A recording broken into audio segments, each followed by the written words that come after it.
In this tutorial, I'm going to show you how to create a public and private key pair using Pi.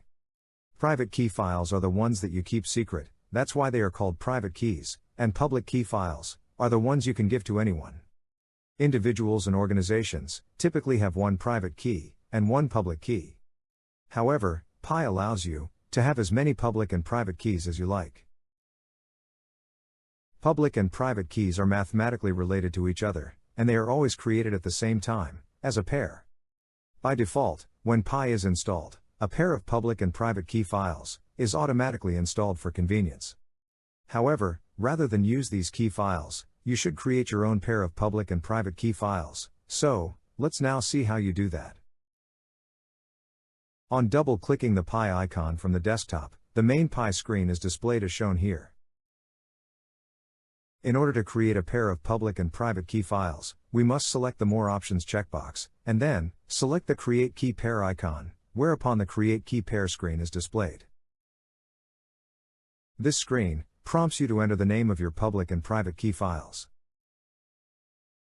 This will typically either be your individual name, or the name of a company, a department, or an organization.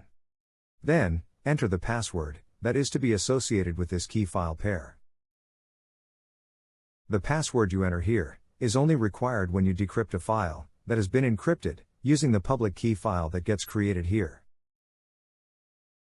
The public and private keys you create here are automatically stored in the directories pgp_public_keys and pgp_private_keys, respectively.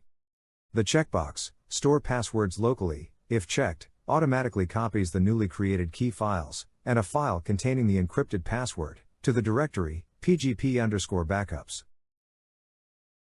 The encrypted password file can only be decrypted by the private key, held by Custom Computer Programs Limited.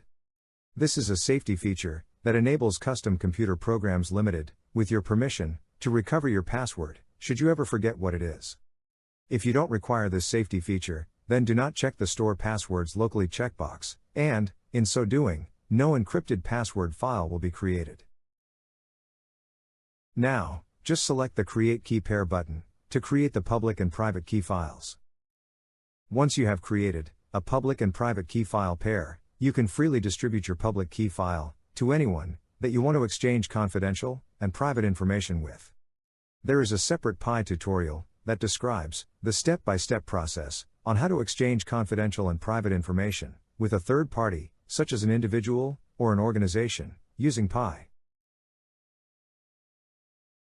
Well, that concludes this brief tutorial on how to create a public and private key pair using Pi. I hope you found it useful, and don't forget to check out the other Pi tutorials available. And thank you for watching.